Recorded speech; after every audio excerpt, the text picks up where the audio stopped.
Du peuple aujourd'hui.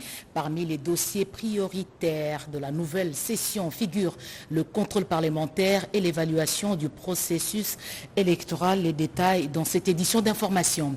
Séance inaugurale aussi au Sénat. Modeste Bahati demande au gouvernement à protéger le pouvoir d'achat des populations. Le président de la Chambre haute a également appelé à des sanctions contre le Rwanda derrière le M23.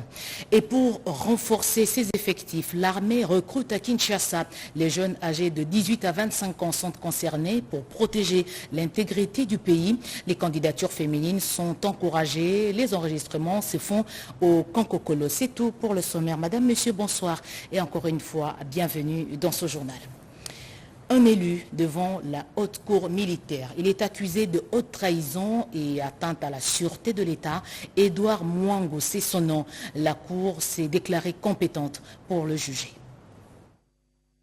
Les faits pour lesquels le député national Mwanga Chouchou Edouard et son coprévenu Robert Mouchamalirwa sont poursuivis et jugés en procédure déflagrance, notamment la participation à un mouvement insurrectionnel, s'est reconnu au fond devant la haute cour militaire. Cette dernière a confirmé le mardi 14 mars sa compétence par arrêt avant dire droit qu'elle a rendu.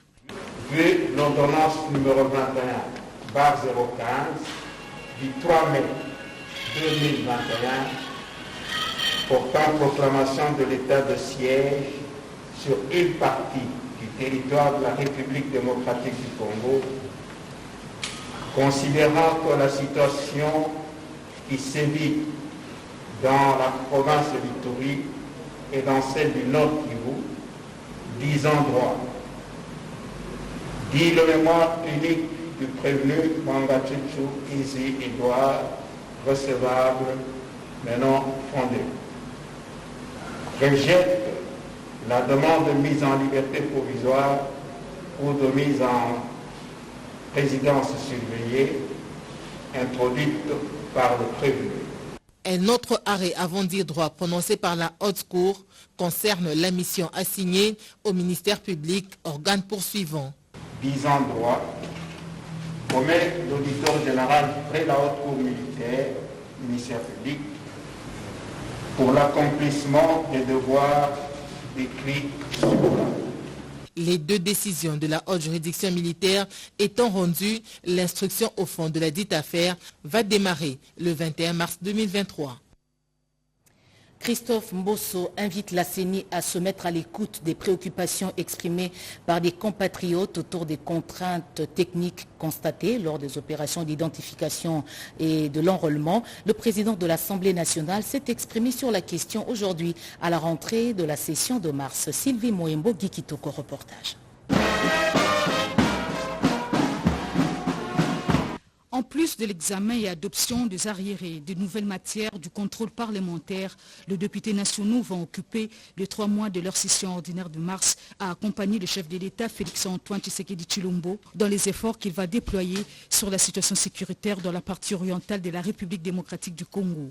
En cette année électorale, tant au niveau présidentiel que législatif, l'Assemblée nationale va veiller au déroulement du processus électoral pour qu'il débouche sur l'organisation des élections libres, transparentes et apaisées sous la coordination de la Commission électorale nationale indépendante. Il est très encourageant de constater les efforts déployés par chacun de nous dans le sens de la mobilisation de nos populations pour une participation massive aux opérations d'actualisation du fichier électoral. La représentation nationale appelle la CENI à être à l'écoute des préoccupations exprimées par certains compatriotes au sujet de quelques contraintes techniques liées aux opérations d'identification et d'enrôlement des électeurs. Le président Christophe Mbosso Kodiapwanga a dénoncé l'attitude de la communauté internationale devant les agissements du Rwanda de Paul Kagame. Cette coalition est à l'origine des tueries collectives et c'est dans l'impunité totale, en violation du droit international, sous le silence coupable de nombreux acteurs, tant nationaux qu'internationaux, et avec la complicité active de certains de nos compatriotes. Je tiens à féliciter, au nom de la représentation nationale, Monsieur le Président de la République, chef de l'État, pour tous les efforts diplomatiques déployés, lesquels ont permis de lever le voile dans l'opinion tant nationale qu'internationale. En ce mois de mars, mois dédié à la femme, pour une fois de plus, la promotion de ce droit, l'Assemblée nationale a pris l'engagement de sensibiliser et évaluer les mesures législatives pour la pratique d'une meilleure parité. Dépréciation de la monnaie nationale, le Sénat invite le gouvernement à tout faire pour protéger le pouvoir d'achat de la population. La Chambre haute du Parlement a également lancé un appel à un soutien au président de la République pour ses efforts pour le retour de la paix. Sandra Nyangitabou.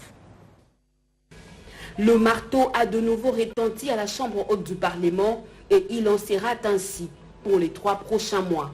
Et comme de tradition aux séances inaugurales de la session ordinaire, le président du Sénat, Modeste Bahati, a prononcé son discours.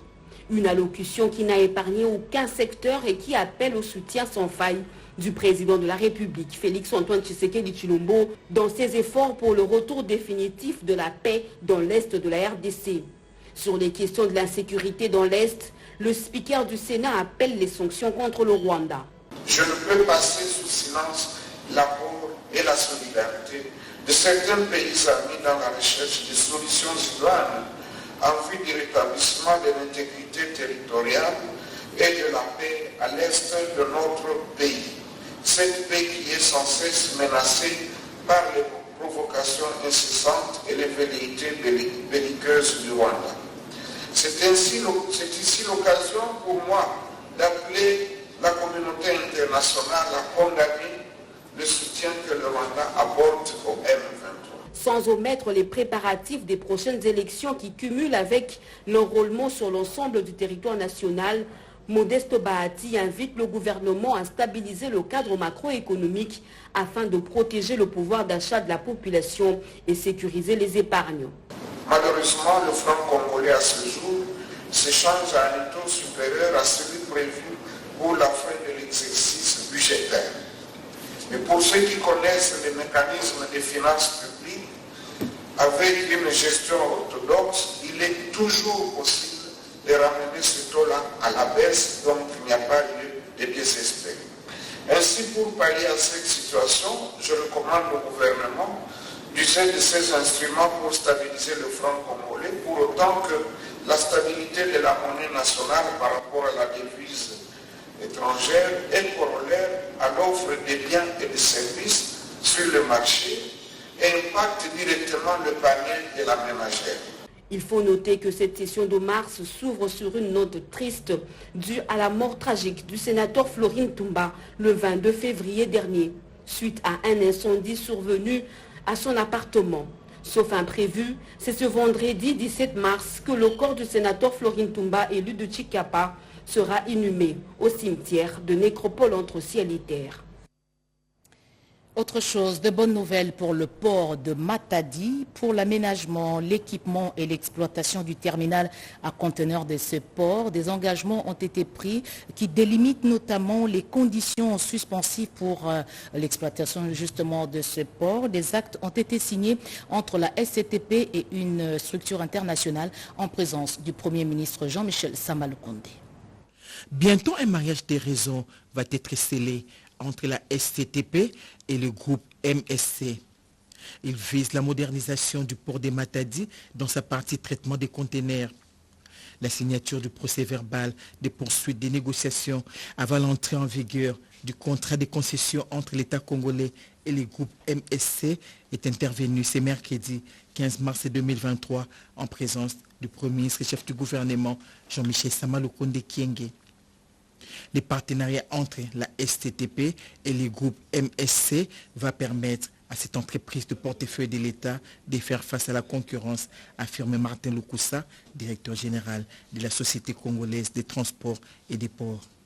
Et aujourd'hui, on était sur le volet des conditions suspensives qui ont été et projets. Mais les discussions vont continuer encore d'ici 2 mois pour qu'on puisse avoir la version finale afin de pouvoir commencer effectivement les travaux et moderniser les ports pour faire face à la concurrence qui nous mine depuis plusieurs années. Diego Aponte, président du groupe MSC, explicite. Et les travaux vont commencer très rapidement. Je pense que d'ici l'été, on pourra déjà commencer à travailler. Beaucoup d'études de sol, beaucoup de travaux préliminaires ont déjà été faits. Et donc nous, on est prêts. On attendait ce jour de la signature. On est très très fiers et très heureux de se marier avec l'État congolais. Étaient présents à la cérémonie la ministre du Portefeuille Adel Kaïnda et les ministres AI du Transport. Maximisation de recettes publiques, les 3 régies financières ont signé de contrats de performance pour la mobilisation accrue des recettes de l'État. La cérémonie a eu lieu à Kinshasa. C'est une double cérémonie devant le Premier ministre et chef du gouvernement, Jean-Michel Sama Lukonde Kyenge. Les rapports de mobilisation des recettes publiques 2022 a été présenté au chef de l'exécutif national. Toutes les régies financières étaient présentes, la DGI, la DGDA et la DGRAD. Le ministre des Finances, Nicolas Kazadi, a également présenté les projets de mobilisation des recettes publiques pour l'exercice 2023. Il faut que les Congolais prennent en main leur économie pour inverser durablement et profiter de cette vague qui est positive et pour nous amener vraiment à un autre niveau. Notre économie est une des économies qui est le moins pris en charge par les nationaux. Voilà encore un défi qui nous est lancé. Et tout cela, si nous relevons tous ces défis, d'abord ça prend du temps pour le faire, l'important c'est d'être dans la bonne voie et je crois que nous y sommes, mais si nous relevons tous ces défis, eh bien dans les 5, 10, 15 années qui viendront, nous parlerons différemment de ce pays. Le Premier ministre n'a pas caché sa satisfaction face aux performances réalisées avant de féliciter cette initiative du ministère des Finances qui aide à l'accomplissement du programme d'action de son gouvernement pour la matérialisation de la vision du chef de l'État, Félix-Antoine Tshisekedi Tshilombo. Je ne peux que vous inviter à maintenir le cap dans l'engagement que vous avez pris et permettre ainsi, à travers votre travail, l'amélioration des conditions de vie de nos populations, bien sûr dans un État fort, prospère et solidaire. J'émets bien sûr le vœu que pour cette année 2023, le même effort soit rencontré et réaffirmé, particulièrement à travers nos régies financières, pour dépasser les records historiques réalisés en 2022. Jean-Michel Sama Lukonde Kyenge a en outre exhorté la DGI, la DGDA, la DGRAD ainsi que d'autres services du ministère des Finances à multiplier les efforts pour dépasser les records battus en 2022. Les performances sont donc attendues de ces régies financières pour donner au gouvernement les moyens de sa politique. Améliorer l'accès des populations vivant en milieux ruraux aux infrastructures sociales et promouvoir la chaîne des valeurs, c'est l'idée derrière la conception du plan de développement des 145 territoires. Devant la presse, le ministre du plan intérimaire, Crispin Mbadou, a fait le point sur le niveau d'exécution.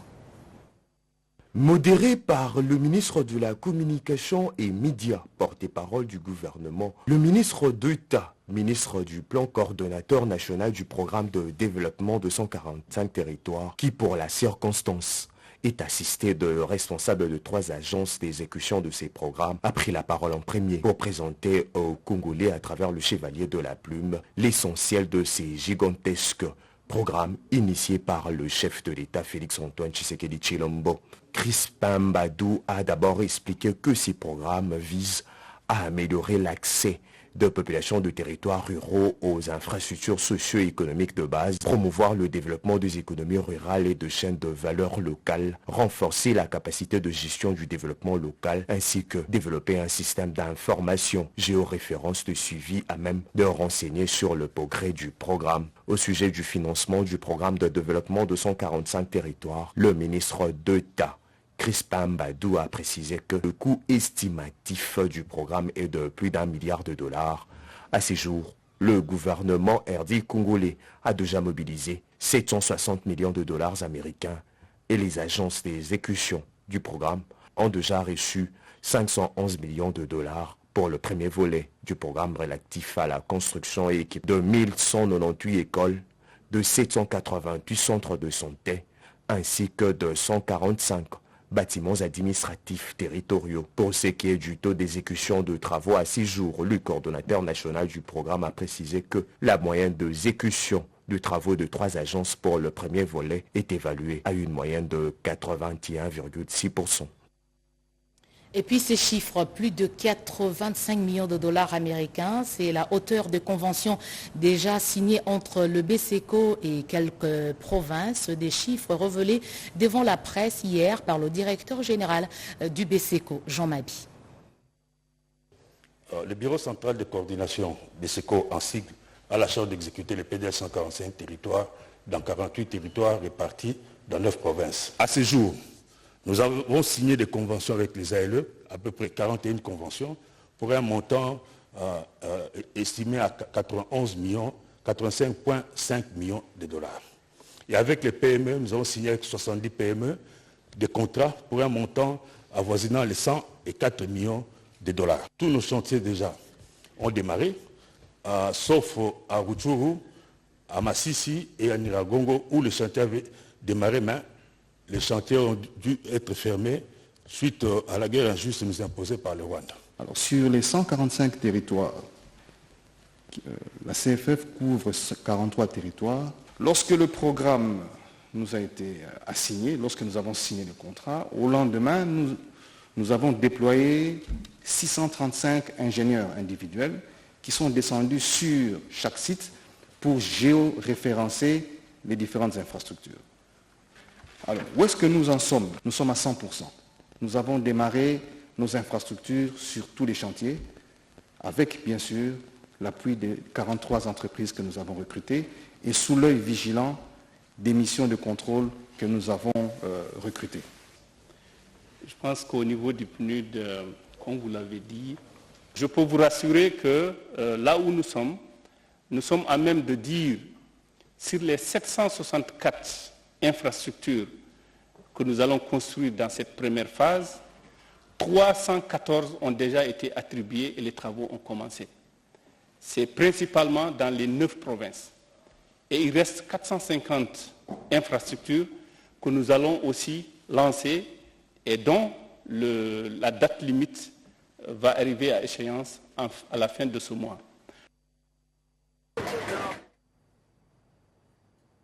Je l'ai dit en ouverture de ce journal, vous avez entre 18 et 25 ans, vous êtes prêt à servir sous le drapeau, eh bien l'armée vous appelle à rejoindre ses rangs. La campagne de recrutement des jeunes se poursuit à Kinshasa. Les enrôlements se font au camp Kokolo pour défendre la patrie. Anastasie Doumbou, reportage. En réponse à la mobilisation générale décrétée par le président de la République, l'armée congolaise procède déjà au recrutement de jeunes âgés de 18 à 25 ans qui veulent servir sous les drapeaux. Des campagnes de sensibilisation et d'appel à la conscientisation pour la défense de la nation sont organisées à travers des descentes dans différentes communes de la ville-province Kinshasa. Objectif, renforcer les forces armées dans la protection de l'intégrité du territoire national. À l'étape de Funa, précisément dans la commune d'Engiringiri, le général-major Justine Tchéchi salue le processus de recrutement, surtout en ce qui concerne la participation massive de la jeune fille au sein de l'armée. Cet appel patriotique du chef de l'État rassure tellement que le jeune manifeste l'engouement de s'inscrire dans les rangs des troupes. Ainsi, le FARDC reste déterminé à conquérir les forces négatives, a-t-il souligné. Rappelons que les inscriptions se font à la tribune des camps Kokolo dans le cadre du programme de volontariat. Rural, 19% des femmes ont accès au numérique contre 31% d'hommes. Justement, ce contraste a poussé Luisette Nsakala Malassa à faire cette réflexion qui revient sur les éléments qui justifient justement cette inadéquation. La Journée internationale des droits des femmes célébrée le 8 mars de chaque année est partie des manifestations des femmes au début du XXe siècle en Europe et aux États-Unis. Celles-ci réclamaient de meilleures conditions de travail et les droits de vote. En 1975, l'Organisation des Nations Unies formalise les choses. Le 8 mars est adopté pour célébrer les acquis et les victoires des femmes tout en se concentrant sur les revendications actuelles afin d'améliorer la situation des femmes. Les années se sont écoulées, chacune avec un thème précis pour attirer l'attention des décideurs sur les conditions sociales de la femme. En ce mois de mars, elle est sous les projecteurs. Qu'en est-il de l'édition 2023? Elle est placée sous les thèmes internationaux pour un monde digital inclusif, innovation et technologie pour l'égalité des sexes. Par contre, la République démocratique du Congo, elle, a axé son thème sur éducation numérique égalitaire pour la paix et l'autonomisation des femmes et des filles. Une façon d'interpeller les consciences pour améliorer les conditions de vie des femmes dans ce monde où le numérique est devenu une partie intégrante de notre vie. Selon les statistiques de 2021 de l'Union internationale de télécommunications, en RDC, seuls 19% de femmes contre 31% d'hommes ont accès au numérique. Ces chiffres prouvent à suffisance qu'il y a un fossé digital entre hommes et femmes. La situation est encore plus grave en milieu rural. Comment autonomiser cette femme congolaise qui est totalement privée d'électricité, qui n'a pas facilement accès aux soins de santé appropriés, moins encore à l'eau potable? La révolution numérique, c'est aussi cette double vitesse, deux réalités quasi opposées. L'outil informatique, support du numérique, est encore un luxe que la femme rurale ne peut pas se permettre.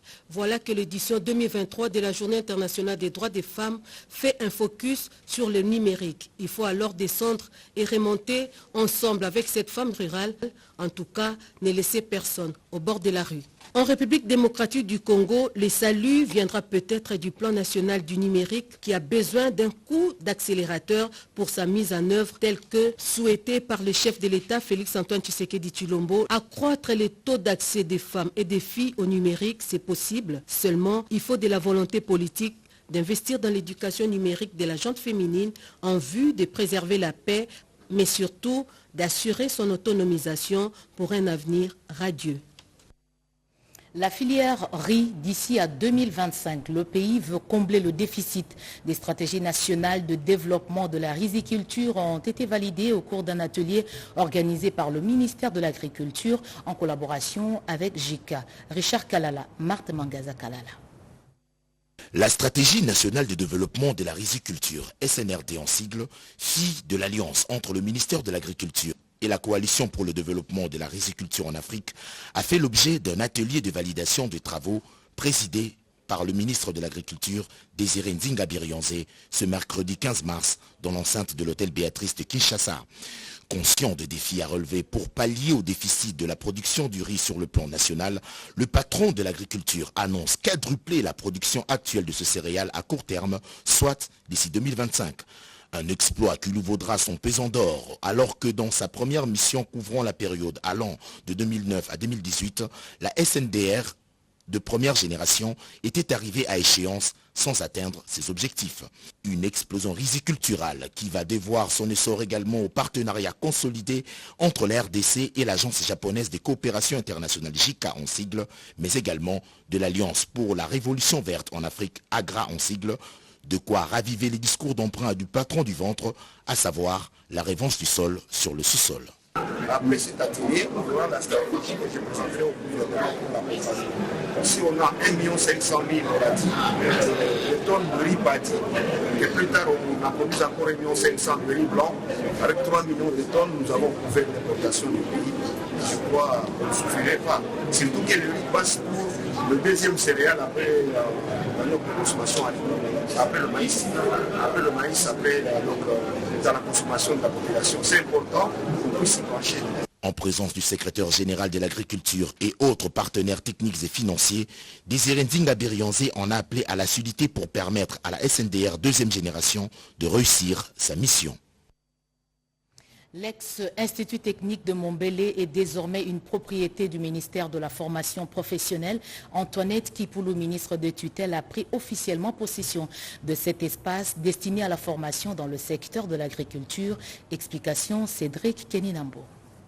Enfin, le ministère de la formation professionnelle prend possession de l'ex-Institut technique agricole de Mombeli. Une brève cérémonie organisée en présence de témoins a eu lieu et qui a permis à la ministre de la formation professionnelle, Antoinette Kipulu-Kabenga, de présenter les péripéties qui ont conduit à cette remise officielle. La patronne de la formation professionnelle dit avoir formalisé la fin du processus administratif du dit terrain pour permettre à Enabel de démarrer ses travaux. On avait octroyé ce site ici après les instructions du chef de l'État au Conseil des ministres pour que ce site de ITP soit attribué au ministère de la formation professionnelle et métiers pour construire le centre de ressources pour cela avec le financement des labels. Et à chaque fois que les ingénieurs venaient sur le terrain pour faire des études, alors quand ils arrivent ici, il y avait toujours une résistance. Alors après 8 mois, nous avons vu que ça a tellement pris du temps, on a voulu quand même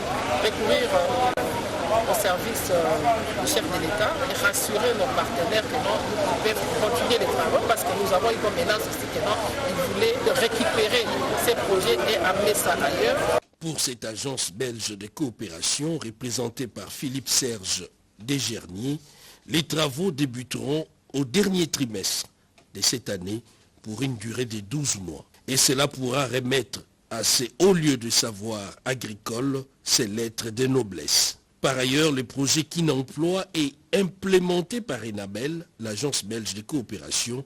Il a comme ambition, en plus de la construction du centre de ressources et la formation de 5000 jeunes, hommes et femmes, étant donné que la dimension genre est primordiale, on y inclut les volets développement intégral. Processus électoral. Julien Paluku au Nord Kivu, le ministre de l'Industrie, a lancé un appel à la population à un enrôlement massif là où ces opérations se déroulent sans trop de difficultés. Un véritable homme du terrain, le ministre de l'Industrie, Julien Paluku Kaungia, a triomphé une fois de plus dans plusieurs agglomérations du territoire des Lubero, dans la province du Nord Kivu. Première étape, Mareria, où Julien Paluku Kaungia a procédé à l'inauguration des 28 bornes fontaines d'eau. Ces projets, financés à hauteur de 80 000 $ américains par la fondation Julien Paluku Kaungia, va permettre de réduire sensiblement les maladies d'origine hydrique dans ce coin du pays. De quoi réjouir le bénéficiaire qui ont remercié les bienfaiteurs. Un sincère remerciement à mon nom propre et au nom de toute la population de la zone de santé de Masereka. Et je sais que c'est un bienfaiteur qui a toujours été pour le développement. Et juste après, le patron de l'industrie s'est rendu à Kilalo où il a communié avec la population mobilisée qui l'attendait. De Kilalo, Julien Paluku s'est rendu à Masereka où il a échangé avec une population dans une salle chauffée en blanc. Ici, le numéro 1 de l'industrie a invité la population à s'enrôler massivement et à soutenir la candidature du président de la République, Félix Antoine Tshisekedi Tshilombo, à la prochaine présidentielle, prévue au mois de décembre prochain. Toutes ces agglomérations ont aussi réitéré leur détermination à soutenir la candidature de ces dignes fils des Lubero qui se distinguent au gouvernement Samalou Kondé et dans ses différentes réalisations en faveur des communautés locales qui, en retour, lui ont aussi remis quelques cadeaux. Partenariat RDC Grande-Bretagne, la ministre des Mines lance un appel aux investisseurs britanniques à bien vouloir explorer les ressources minérales de la République démocratique du Congo. La République démocratique du Congo a d'importants gisements miniers qui constituent des opportunités d'investissement. Antoinette Samba Kalambaye, la ministre des Mines, est décidée plus que jamais de faire du domaine minier un moteur de croissance économique du pays. C'est dans ces cadres qu'elle tient à raffermer la coopération dans le domaine minier avec le Royaume-Uni. Au cours de son échange avec l'ambassadeur britannique, Emily Matman, la ministre des Mines, Antoinette Samba Kalambaye, a invité les opérateurs économiques britanniques à investir dans l'exploration des ressources minérales. Profitant de ces mois dédiés à la femme, la diplomate britannique était accompagnée de l'ambassadrice d'un jour, Gracia Simbi, élève au complexe scolaire Saint-Damien. Cette jeune ambassadrice d'un jour est une représentante de l'initiative interambassade dénommée Ambassadeur d'un jour, une initiative qui encourage les jeunes filles à se lancer dans la diplomatie. Cette journée était spéciale pour Gracia Simbi car elle a pu s'enquérir du travail au quotidien d'un diplomate. Ça m'inspire beaucoup, servir mon pays et contribuer à son développement harmonieux. Gracia est avec nous pour mieux comprendre le travail d'un ambassadeur, comment fonctionnent les ambassades ici. Et aussi, nous voudrions promouvoir les rêves des jeunes filles. Donc, on est venu voir Madame la ministre des Mines pour échanger avec une ministre féminin ici au Congo, mais aussi sur la question de coopération entre le Royaume-Uni et la RDC. En nouvelle, une délégation de Human Rights Watch, conduite par Karine Nantoulia, députée directeur, a échangé aujourd'hui avec le président de la CNDH, Paul Sampo, sur les questions brûlantes de droits de l'homme en République démocratique du Congo, notamment les crimes et l'exacerbation des conflits intercommunautaires causés par les discours de haine et des propos discriminatoires à l'égard de certains acteurs politique, la justice transitionnelle pour appliquer la redevabilité et la réparation en faveur des victimes pour une paix durable et éviter la répétition des crimes. Luzen Sakala Malassa y revient demain avec force détail. On termine au Nord Kivu avec la poursuite de la distribution de l'aide humanitaire aux déplacés de guerre dans les camps. On nous annonce que plus de 4000 ménages ont été servis. Reportage de Pierre Kibombe, Somo Issa et Koko Molicho.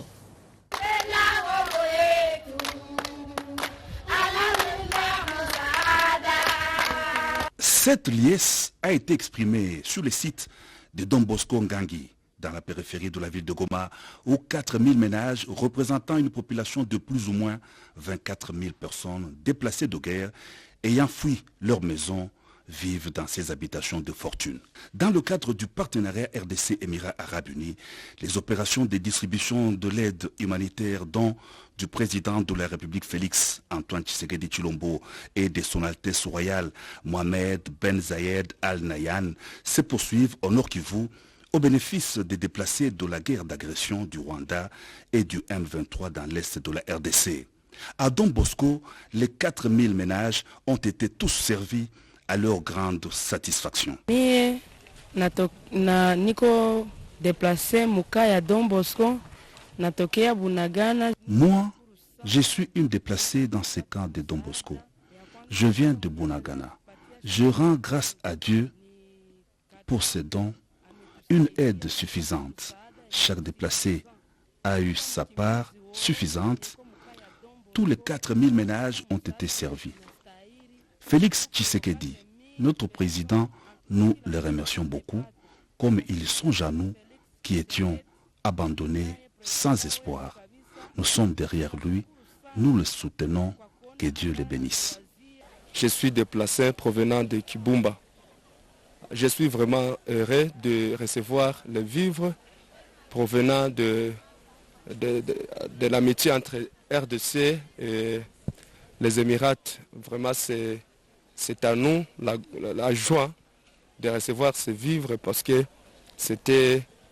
nous étions vraiment affamés. Il y avait des risques, mais nous sommes ici étant contents parce que nous voulons recevoir les vivres. Je viens de Kiwanja. Ces jours-ci, je suis une déplacée à Goma. Vraiment, je remercie beaucoup Papa Tshisekedi Tshilombo pour tout ce qu'il fait pour nous. Nous sommes des déplacés, au total 4000 ménages. Nous avons tous reçu à manger. Nous avons eu tout le nécessaire. Papa Tshisekedi, nous le remercions beaucoup. C'est vraiment un sentiment de joie de voir que tous les ménages sont servis avec une quantité suffisante. Les Mwami, représentant le chef coutumier des territoires de Massissi et Rutshuru, déplacés vers Goma, ne sont pas laissés pour compte. Ils bénéficient aussi de l'aide humanitaire du partenariat RDC Émirats Arabes Unis. Aujourd'hui, c'est une satisfaction de plus, car dès que nous sommes arrivés ici au cas de Don Bosco, c'est aujourd'hui que nous venons de recevoir un don. Nous venons de recevoir les vivres et les non-vivres pour chaque déplacé qui se trouve ici au cas de Don Bosco. Nous sommes au nombre de 4000 ménages. Pour chacun vient de recevoir les farines, du riz et d'autres articles. Moi, c'est Altesse Héritier Kaombo Cadre David, le chef de groupement Bukombo dans la chefferie de Buito, au territoire de Rutshuru. Nous tenons vraiment à remercier le chef de l'État par rapport à cette assistance humanitaire qu'il vient juste d'envoyer en l'honneur des chefs coutumiers du territoire de Rutshuru, voire même le chef coutumier du territoire de Massissi. Nous remercions grandement les chefs de l'État qui ne ménagent aucun effort pour que nos entités retrouvent la paix. Nous remercions les chefs de l'État de par la diplomatie agissante qu'ils ne cessent de mener pour que nos entités soient... L'aide humanitaire de la coopération RDC Arabe Unie redonne de l'espoir aux déplacés qui aspirent à une paix durable dans l'Est de la RDC grâce aux efforts du gouvernement et aux FARDC. Fin de ce journal, merci de l'avoir suivi à travers le monde. Retrouvez à 23h José Baïtombo. Demain 20h, Sandra Nyangitabo. Bonne soirée.